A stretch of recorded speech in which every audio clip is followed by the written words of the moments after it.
fans? What's up, Knicks fans? It's your boy Mizzle. And I'm Royale. That's right, this is another episode of NY Knickswork, and we are bringing you the week that was with the New York Knicks. It has been a tough time, Roy. It has been a tough time. I believe we are losers. We are losers of 4 of 5. We only won 1, which we get to talk about, which is great. But other than that one game, we lost the last 4 or 5. How do you feel about that, Roy?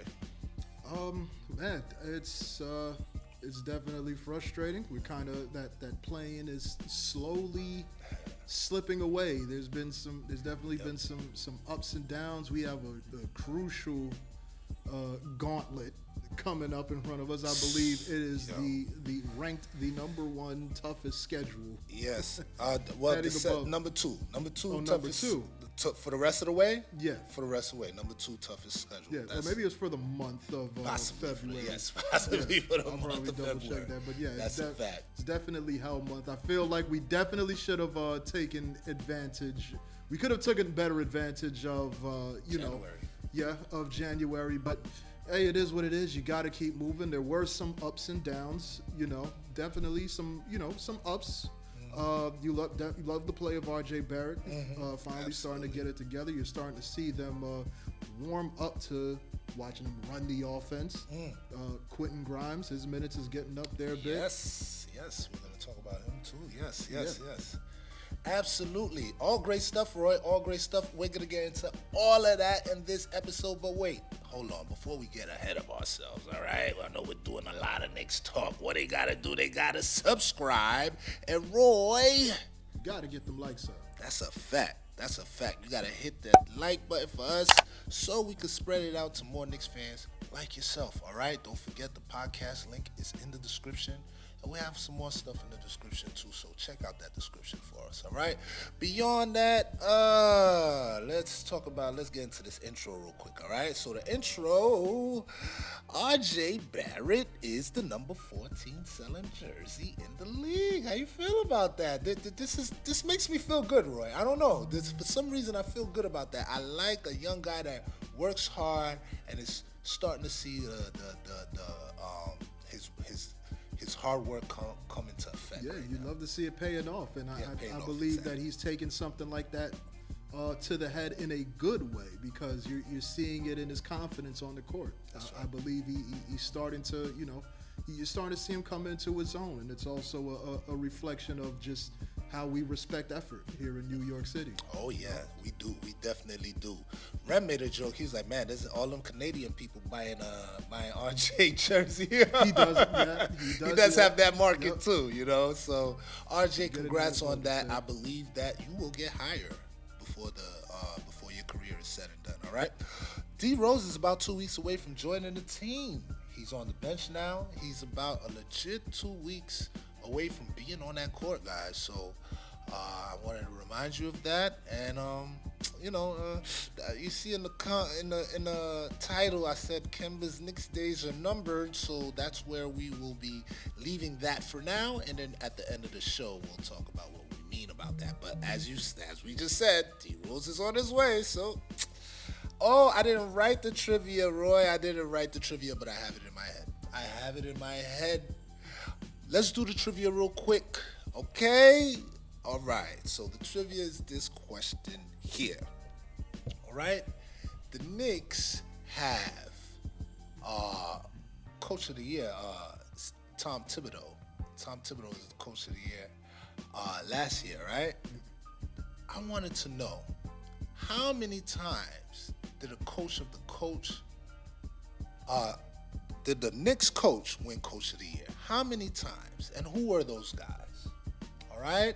Who are the guys that won Coach of the Year? We already know Tibbs is one. I'll give you a hint. That's all I got for you. A hint, and that's it. All right, people?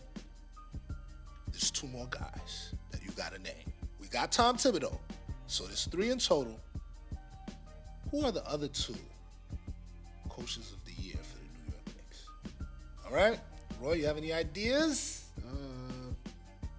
Not really. Well, we'll see what you got at the end. You have some time to think about it. All right? let's get into the recap of last week. We're going to start with that horrible Pelicans game, which sucked. But we got to talk about it. You know what I'm saying? We're going to really try to get through this one, all right? Knicks and the Pelicans, they both start off slow in that game, but Mitch gets some early buckets, and Julius is distributing the ball nicely, all right? He distributes the ball nicely in that game. Distributes the ball nicely. I said that 3 times for a reason, all right? Knicks start to struggle to hit their perimeter shots, and the Pelicans take a small 4-point lead heading into halftime, okay? So things were pretty okay heading into halftime. It's the third quarter.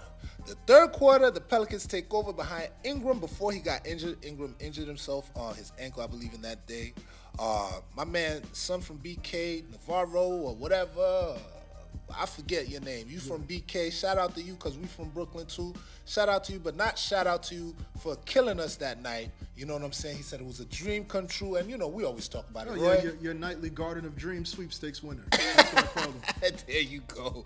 There you go. That's why I needed Roy. You know what I'm saying? That's why I needed Roy because he got that verbiage properly. You know what I'm saying? And that guy, he killed us. I forget his name. It doesn't matter. He's not on our team. All right? It doesn't matter. Don't be mad at me. I forget his name. I put in my notes, son from BK.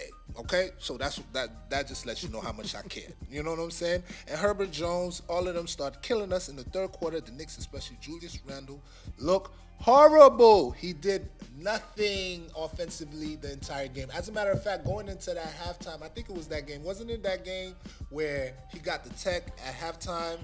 Bad leadership. And we thought that, Knicks fans thought that he got kicked out because there was a tech called right before that sequence, and it was on Kemba Walker. Yes, you got it right.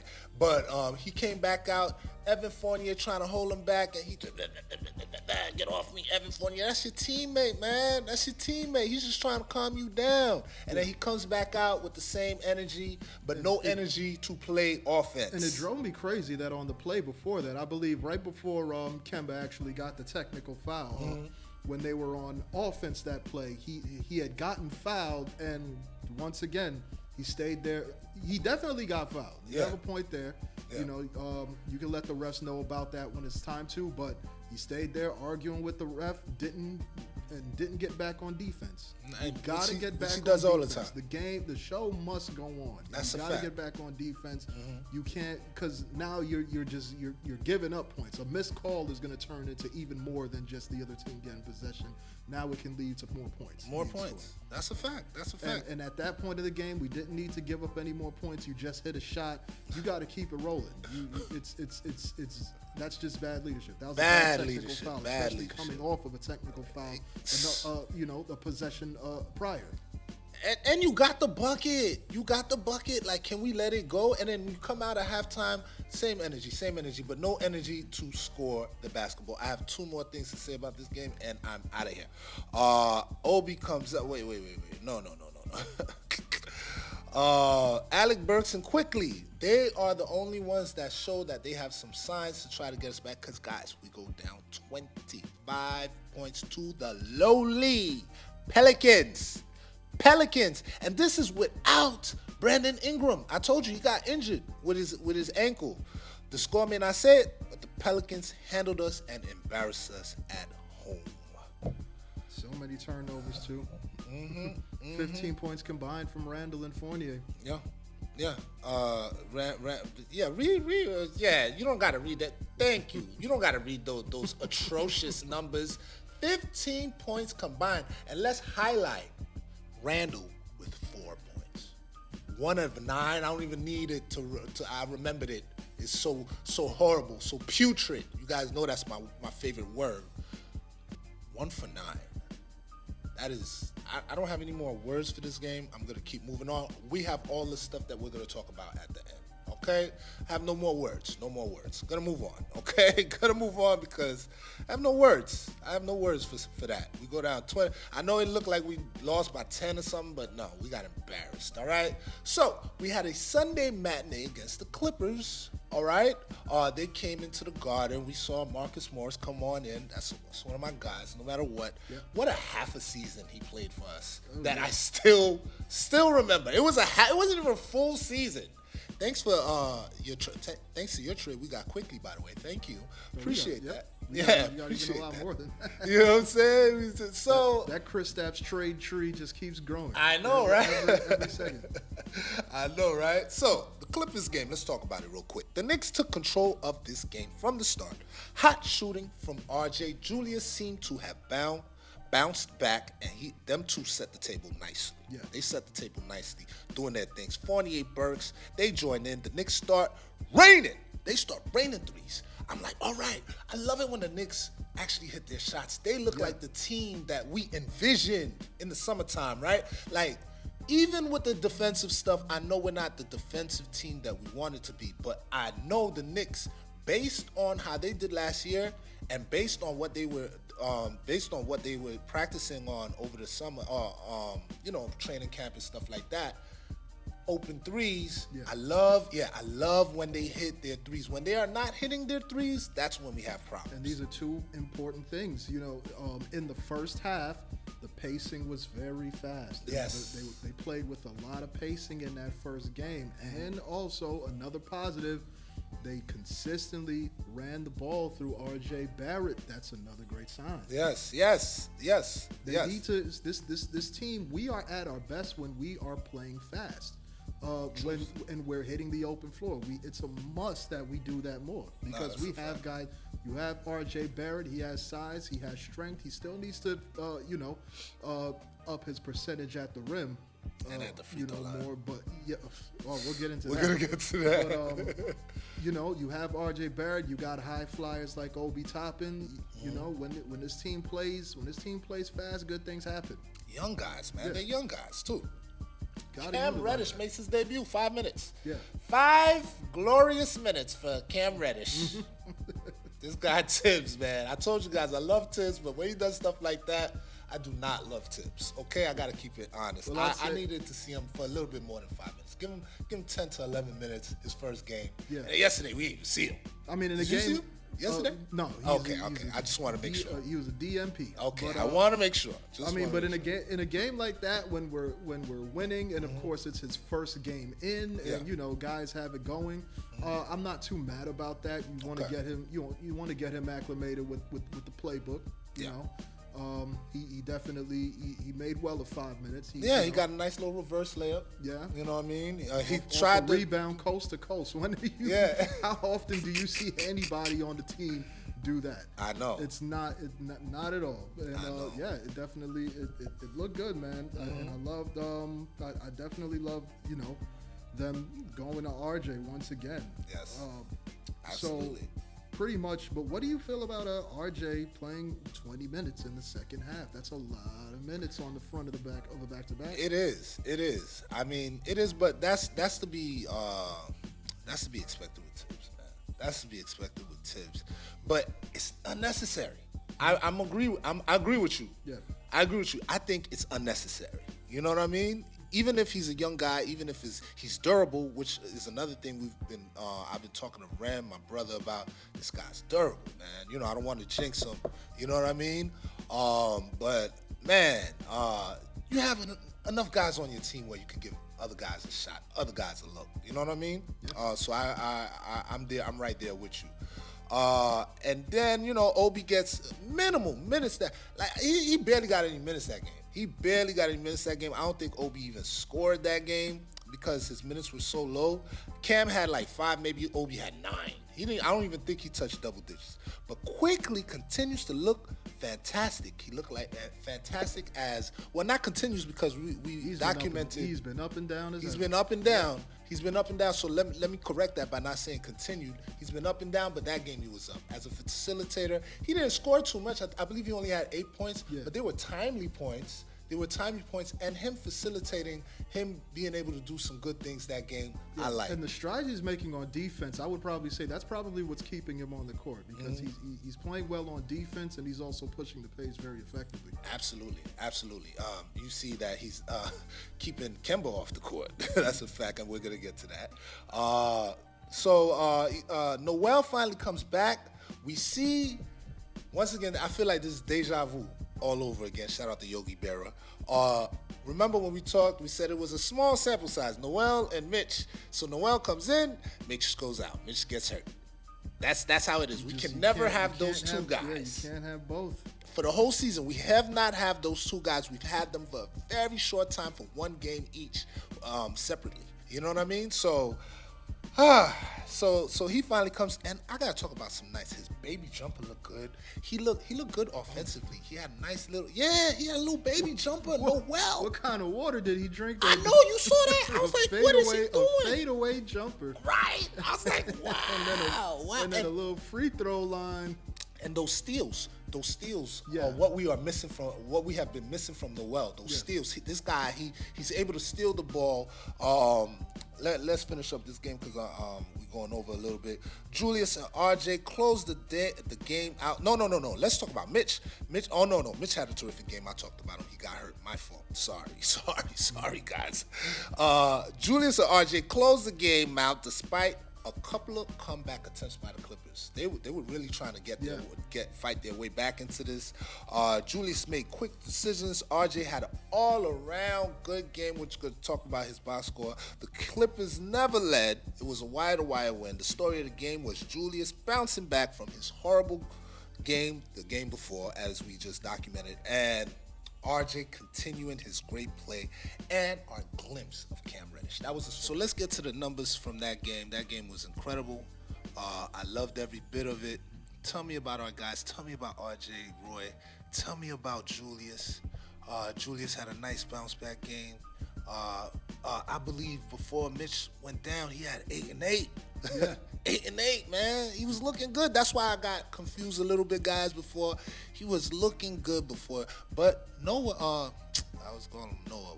What's his name? Noel, he really held down the fort for us. So whatever you could give me on those three guys specifically, we already know. Quickly came in for a little time, 8 points. Yeah, we had 24. You had 24, 5 and 9 from Julius Randle, 8 for 15 from the field, 3 for 7 from 3. Of course, you said 8 and 9 from Mitch. In 16 minutes, he's been continuing a good slate of first half performances. He gets it going early. That's what you love to see. Then you have Evan Fournier, 14 points, 2 assists, 4 rebounds, 4 for 8 from 3. 5 for 12, so type of shooting night, but he was what you would need for us. Yeah, Fournier was good as a shooting that game. guard, just the minimum, and that's fine, And then you got Bodman Barrett, Maple Leaf Muscle. I like these days. 28, 6 assists. 14 points. 3 for 5 from 3. You mean 14 rebounds? 14 rebounds. 14 rebounds. Yeah. Not the best shooting night. 9 for 24, but you know what? He got the job done. That's through right. hell or high water. That's a fact. And you got to respect that. Aggressiveness. Yeah. Led the team in scoring again, huh? Yeah. Not too much but they ran the team. They ran the offense through him. And that's what you want to see. You just want to see him making strides like this and starting to show you that one day he could possibly be the leader. Not too much from the bench this game. Yeah. That's pretty much the story right there. Pretty much the story, man. That game was good. Loved it. It was a nice Sunday matinee. I had a good Sunday the rest of the day. Watched some football, and then comes yesterday or last night. I left work thinking that the Knicks was gonna give me. You know what? I'm not gonna be too hard on them. I'm just mad that we lost, but I'm not gonna be too hard on them. I liked the effort last night. Let's talk about the game real quick. All right? Yes, we played them Cavs. The Knicks look good on playing defense on Darius Garland, by the way. Thanks a lot, Knicks, for messing me up on prize picks. You know what I'm saying? I picked him because I thought he was going crazy on y'all. But you guys held him down. Let's see. The Knicks look good, especially on defense with Nerlens Noel. He continued to get these steals. He continued in this game as well. He continued. Yeah. Julius has it going early, but Fournier gives us nothing from the start. Nothing from Fournier. Garland has a rough shooting night, but the others on the Cavs contribute. You know what I mean? Dean Wade and Osman. I call him Osman. You know what I mean? Kevin Love. We're gonna talk about him in the third quarter. He comes into the third quarter, and I think we go into the halftime tied. Right? Yep. He comes into the. I don't know what he looked like. Spraying. Yo, he had the ratty with him. He just sprayed up the building. You know what I'm saying? It was raining. It was raining. A la Kevin Love. Kevin Love. Yeah, and you know what? You were saying you're not too mad at that. There's definitely things in this game that I was mad at. You know, because there's some things. One thing that the effort I'm not mad at, but there's some things I'm mad at. Yeah. We'll talk about. One thing that I can't stand. I look at other teams and I see when somebody has it going, they run it to death until it doesn't work. Right. That's what I wish I would see more over here. Yep. Because I really cannot stand this team's picking the Knicks pick and pop defense. It is horrendous the way that we give threes away to these stretches, and they're just you're seeing times in the game. I remember they did it with Vucevic. The pick and pop just basically just picking us apart. And then pretty much you got Randle. He's slow jogging back to his man. They're getting confused on the rotations. Yeah. I don't know if this is the players or I'm really starting to get frustrated at the coaching situation there because that can't continue to be a thing. That's terrible. Agreed. When I look at the game as a whole, this was a game that pretty much should have been won. They forced the Cavs into about 19 turnovers, scored over 20 points off those turnovers. You played good defense on Darius Garland. Shots still end up short. Yeah, pretty much moderate shooting percentage, but at the end of the day, when you miss more free throws than points you're down by, you shoot yourself in the foot. That's a fact. Especially when they was missing free throws too, so you wanted to take advantage of that. Yeah. Because I know that we missed a lot of free throws. We went 11 for 21 to be exact. But they were like 12 or 20. You know what I mean? Yeah. And so they weren't too much better than us. But we didn't take advantage of that. Yeah. And then also when we went to a quicker lineup, when the bench came in, you had Quickly and Obi. The game started to turn around. That's and right. I feel like I would have liked to see that more. Julius Randle, he didn't put together a masterpiece of a stat line, but I feel like he did a good job being that decoy to R.J. Barrett. Especially in the fourth. That's when they make their, what you like to say, the fake comeback. Yeah, they make the fake comeback. R.J. looks good with the young guys. Like leading the young guys, he looks good. Like he looks like, okay, I'm in my element. I'm not gonna get Obi's hitting threes after he takes 40. I think that was his 85th attempt, his 86th, his 87th, and his 88th went in. He hit 3 threes last night. Yeah, still couldn't buy him more minutes. Still couldn't. So after he hits a 3, this is where I'm mad at Thibodeau. So we could talk about it. Everybody, y'all saw the game. We pretty much told y'all the game at the end. I think we'll talk about some quick stuff at the end, but that's it. Grimes looked good this game. Yeah. Grimes looked good. Nice. That was another thing. He looked like the player that he was looking like a player that we need him to be. Defense was looking great. Defense was looking great, and he was hitting shots. Yeah. Grimy was hitting shots, man. And like I said, Obi, who was shooting the 3 pretty well, Tibbs takes him out for Julius. After he hits his third 3, and on top Tibbs of that, takes him out. And on top of that, Burks couldn't buy a bucket either. Yeah, Burks was having a rough time. And I also see he was struggling to guard those bigger guys. This is a big Cavaliers. They're a big team. I believe that guy's name Stevenson, or the dude with the braids on that team. I believe he's a wing. His name isn't coming to me. Not Okoro. No, not Okoro. It's another big light skinned dude. I know what you're talking. Yeah, he got like a little beard or something. Yeah. I know what you're talking Burks about. was I know what you're struggling talking. with that dude. He's from Philly. He's from Philly. Yeah. Burks was struggling with that dude, trying to get boards over him, and the boxing out this game was piss poor.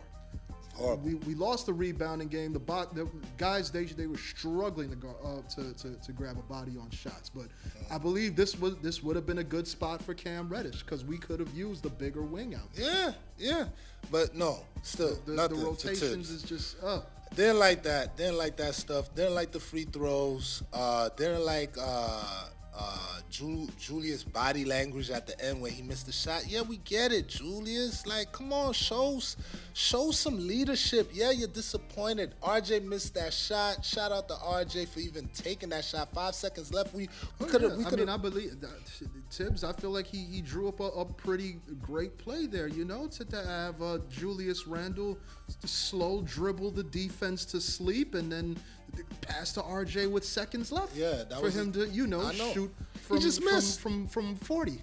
You know, I would have liked to see him, definitely get to the basket. RJ didn't shoot for 40. That was Julius. Julius shot for 40. RJ was right there. Yeah, RJ could have made that shot. RJ shot from 35. That was makeable? It was a good look. I don't think it wasn't the look we wanted. I want to see somebody. I want to see them get to the rack. Yes. I want to see RJ get to the rack on Rajon Rondo. He went to the rack. That's on RJ. He felt like he could hit that three. I think it was just a badly drawn up play. Both of them. The one that Julius got at the end too. That was a bad. Who was supposed to be open on that play? Yeah, those were bad plays. That was bad. You guys got it. That was the same play where RJ hit the shot over. They ran the same play that they ran on the Celtics. On the Celtics, there was tenths of seconds left, and you just had to get something up wherever. That's a fact. That's a fact. Don't like it. Tibbs to close games out. You gotta do better. Let's get some numbers and let's get out of here because we already over time with some closing thoughts. Let's get RJ. Whoever else beyond that you want to read, that's on you. But we got to read RJ because RJ had a nice game. Grimes. Grimes was nice too, man. You gotta talk about Grimes. You know what I'm saying? Once again, Kemba, no light of day in the fourth quarter, right? Yeah, no light of day, which we're gonna get to. They were shooting over him. Yes, we're gonna get to. RJ Barrett, 24 points, 4 assists. Led the team in scoring again, huh? Yeah, that's right. 4 assists, 5 rebounds. 9 for 16 from the field. Efficient. Solid. Efficient, man. You know what I mean? I don't know if you want to read anybody else, but I really don't care. Yeah, you got Obi Toppin, 13 points. Yes. Obi had 13 points, 6 rebounds. 3 for 4 from 3. From 3. He had a unicorn night. And your boy Tibbs takes him out after his third 3. I don't get it. I know you want to thing, Julius, but you got to go with the guys that help you bring it back. And if RJ was just doing this thing and Julius wasn't dominating at the end of the game, we could have got that one. Yeah. You know? But, okay. No. Gotta hit those free throws. Yeah, gotta hit those free throws, RJ. Gotta hit those free throws for sure. That's me, man. That's it. We're gonna get to some closing thoughts. All right. You guys seen in the title, Kemba's days as a Knick are numbered. Okay, analytically, we are better. I think we're -2 net rating with Kemba. I don't think Kemba's alone. What do you mean? With other people? I mean, well, hey, if you're going to be running the offense through RJ, and he's going to be doing a number of the ball handling. You got to wonder how things are going to go. Not only when Kemba comes back, but when Rose comes back. Right. And also, if we're not going to, and also, I don't know if Evan. I'm not only looking at Evan Fournier as Cam Reddish as the potential, being replaced by Cam Reddish. That's a fact. That man can play a lot of positions, and if you're not also using Obi Toppin, I mean, we can start a conversation a lot of people aren't ready to have. I mean, come on, guys. Kemba's almost out of here. We're better with Rose. The numbers say we're better with Rose. You know what I mean? When he's on the floor, Kemba messes us up. Kemba, I'm not poo-pooing on Kemba. Thank you for trying, but this experiment is almost over. Yeah. It's almost over. It should be over. Julius isn't built for New York. I've been watching a lot of stuff. Remember, I used to be the guy apologizing for Julius and, crowd this and crowd that. What I've seen, and we alluded to it on the when we were talking about that game with his body language and Fournier, that's not a leader. RJ is the new face of this team. He is preparing to be the new leader of this team. He's already leading. Cause Julius, what's the stat I sent you, Roy? Let me take a look for it. And maybe you have some thoughts on what I just said to you. Maybe you want to elaborate, or maybe you want to add on. But what's that stat that I sent you about Julius not leading? There we go. This is from Tommy Bear, all right, on Twitter. I'm going to put it up there. Sorry, podcast people, you can't see it. I'll read it to you, all right? Julius Randle has not led the Knicks in scoring since Christmas Day. That's a 14-game. See, that was 14 yesterday. Today it's a 15-game stretch because RJ led us in scoring yesterday, which is remarkable considering how often he led New York in scoring last season. And he was the team's top scorer in each of their 3 games and 6 of their first 10 this season. Need we say more? Need we say more? Tommy Bear, at Tommy Bear, follow him, people. You eloquently put it so great. You know, there's nothing else that I can say. Julius is no longer the man on this team. The man is RJ Barrett. He is the man. While Julius is playing, they're saying RJ Barrett. While Julius is playing, they're saying Obi Toppin. There's no Julius chance. There's no Julius chance. And I don't think, and I like Julius. This is nothing against him. I like the guy. He's a tough guy. I like what he did last year. But he did it without any fans. We alluded to it a couple of shows back. He did it without any fans. Now the fans are in the building. He's back to the same Julius we always knew for the most part of his career. All right? Will that work out for us? I don't think so. I think you're pretty much just saying it, man. He's not built to be a number one guy. I don't think anybody really felt that he was, but right. You're definitely seeing that pressure. Mm-hmm. You're seeing the pressure to him, and he almost looks checked out. It's being handled. You know, it's being taken to heart. That's right. That's right. Yeah. Well, Knicks fans have no fear. We're gonna be playing Miami. We're gonna be at Miami, the Bucks. Listen, more losing is gonna happen. You understand what I mean? So have no fear. Have no fear. Not because more losing is gonna happen. This is possibly one of the toughest times of the second half of the season. We're going to, I don't know. But D Rose is coming back. I got some positives for you. D Rose is coming back. Our best player is coming back. Yes, D Rose is our best player. Not Julius Randle. I already said that in the beginning of the year. You know what I mean? D Rose is coming back. Roy alluded to, maybe Fournier doesn't see the light of day as Cam continues to ingratiate himself in the team. I think that's going to happen, you know, definitely further down the line, because I believe they still want to see their investment through on Fournier. There's a lot of political things going on there. I know, so that's a bad you're probably investment. not going to see Cam as much as you would like this. As you would like to, or at least until, you know, a bit of time after the trade deadline. Sorry to tell you guys, I don't think Julius is getting traded during the trade deadline, so you got to deal with him. You got to deal with him. Stop with the Julius stuff. That's your guy. He's on your team. You got to deal with him. What else I have? Maybe if we could see Noel and Mitch play a nice stretch, I don't know, maybe we could see something change for us. Noel and Mitch. Remember, Noel, he's a good defender. Stealing wise, I guess that would be perimeter and inside the paint.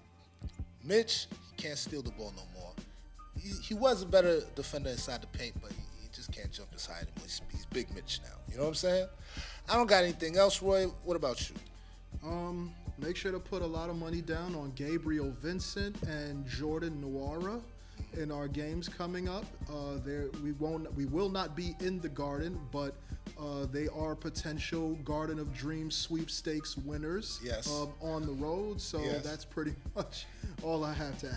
And our Prize Pick promo codes, in case you want Prize Picks to match whatever money you put into them, will be in our description. All right? Mine and his. All right? Let's do the answer for the trivia and let's get up out of here. The answer, guys, well, let's repeat the question. What are the other 2 coaches that won Coach of the Year for the New York Knicks other than Tom Thibodeau? Roy, you got the answer for me? Give me a guess. Would it be Pat? You got Pat. Ding, ding, ding. Pat. What about Red?